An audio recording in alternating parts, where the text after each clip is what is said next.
என் செல்லல என் friends கிட்ட காஸ்ட்லியான dress எடுக்க போறேன்னு சொல்லிட்டேன். இப்போ அந்த ட்ரெஸ்ஸை போட்டுட்டு அவங்க முன்னாடி போய் நின்னா என் மானமே போயிடும். மாமா, அந்த கடையில 800 ரூபாய்க்கு ப்ளூ கலர்ல ஒரு ட்ரெஸ் பார்த்தோம்ல, அதான் எனக்கு வேணும். ப்ளீஸ் வாங்கி தாங்கம்மா, ப்ளீஸ்மா. அவ்வளோ பணம் இப்போ இல்லம்மா. உன் பர்த்டேக்கு நல்ல ட்ரெஸ்ஸா எடுக்கலாம், சரியா? வருஷத்துக்கு 2 ட்ரெஸ் தான் எடுத்து தரீங்க, அது கூட நல்ல மாடல் ட்ரெஸ்ஸா எடுத்து தரக்கூடாதா? ஏன் மேரி, என் நிலைமையை புரிஞ்சிக்கவே மாட்டேங்கிற. ட்ரெஸ் பத்தி அப்புறமா பேசிக்கலாம், வா சாப்பிடலாம். எனக்கு சாப்பாடு வேணாம், ஒண்ணு வேணும். சாப்பிடாம இருந்தா உடம்பு கெட்டுடுமா, சொன்னா கேளுமா. சாப்பாடு மேலாம் ஒரு கோபத்தை காமிக்காதம்மா. அதான் வேணாம்னு சொல்றீல, உங்க கூட பேசவே பிடிக்கல. தயவு செய்து என்ன தனியா விடுங்க, போங்க. மேரி, மேரி, யாரு? இங்க பாரு மேரி, நான் தான் கிறிஸ்மஸ் ட்ரீ பேசுறேன். யாரு? கிறிஸ்மஸ் ட்ரீயா பேசுறது? ஆமா மேரி. என்ன மேரி, கிறிஸ்மஸ் வரப்போகுது, ஒரு உற்சாகமே இல்லையா? என்ன உற்சாகம்? ஒவ்வொரு வருஷமும் ஒன்னு அழகா டெக்கரேட் பண்றாங்க, சீரியல் பல்ப்லாம் போடுறாங்க. ஆனா எனக்கு தான் நான் விரும்பின Dress கூட கிடைக்க மாட்டேங்குது. ச்சே. ஓஹோ, உன் கவலைக்கு இதுதான் காரணமா? சரி, உன் கவலை ஒரு பக்கம் இருக்கட்டும். நான் ஒரு கேள்வி கேட்கிறேன், பதில் சொல்றியா? சரி, கேளு. ஏசப்பா குழந்தையா பிறந்த செய்தி முதல்ல யாருக்கு சொல்லப்பட்டது தெரியுமா? தெரியலையே. குளிர் நிறைந்த அந்த ராத்திரியில தங்கள் மந்தையை காத்துக்கிட்டு இருந்த மேய்ப்பர்களுக்கு தான் சொல்லப்பட்டது. என்ன, ராத்திரியில தூங்காம தங்கள் ஆடுகளை காத்துக்கிட்டு இருந்தாங்களா? ஆமா மேரி, தங்களுக்குன்னு கொடுக்கப்பட்ட வேலையை கவனமா பார்த்துக்கிட்டு இருந்தவங்களுக்கு தான் சொல்லப்பட்டுச்சு. அது மட்டும் இல்ல, அந்த நாட்டுல ராஜாக்கள், பணக்காரங்க, படிச்சவங்க நிறைய பேர் இருந்தாங்க. ஆனா ஏசப்பா பிறந்த செய்தி சாதாரண இந்த மேய்ப்பர்களுக்கு தான் சொல்லப்பட்டுச்சு. என்ன, இப்ப இருக்கிற ஆர்ப்பாட்டம் அப்ப கிடையாதா? என்ன சத்தம்? மேரி, நான் தான் மிஸ்டர் பெல் பேசுறேன்.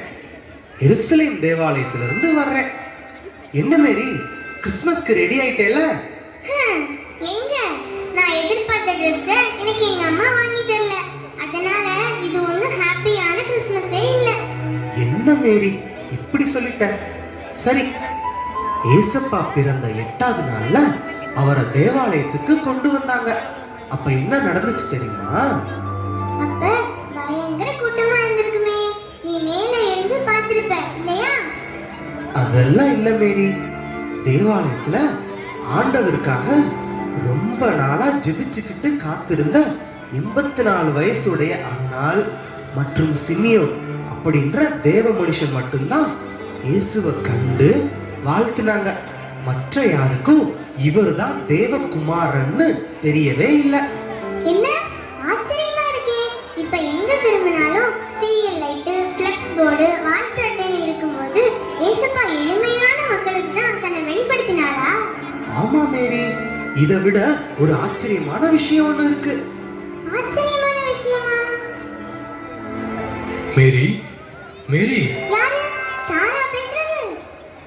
ஆமா மேரி, நான் தான் ஸ்டார் பேசுறேன்.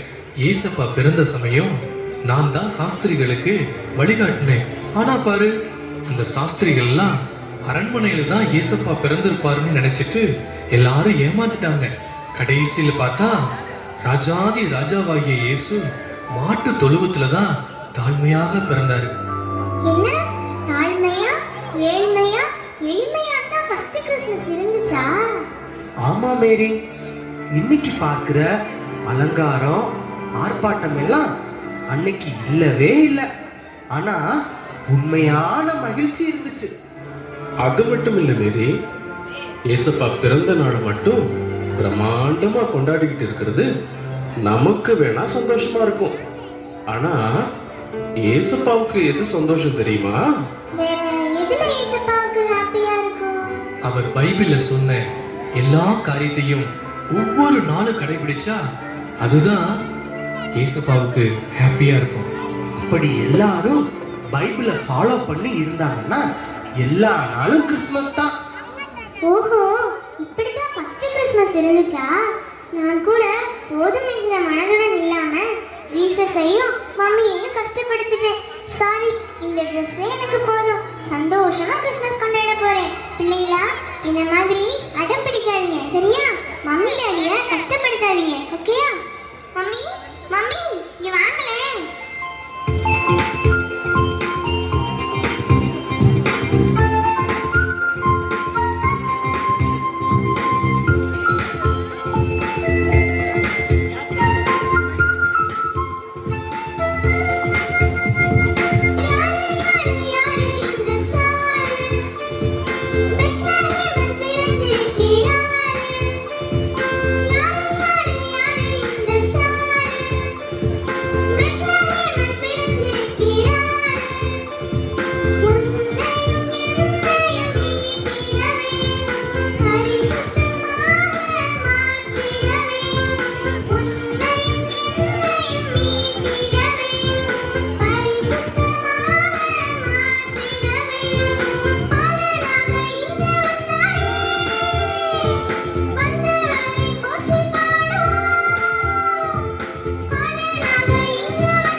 இசையின் அலைகளோடு பதைத்து போகும் நடனங்கள், மகிழ்ச்சியின்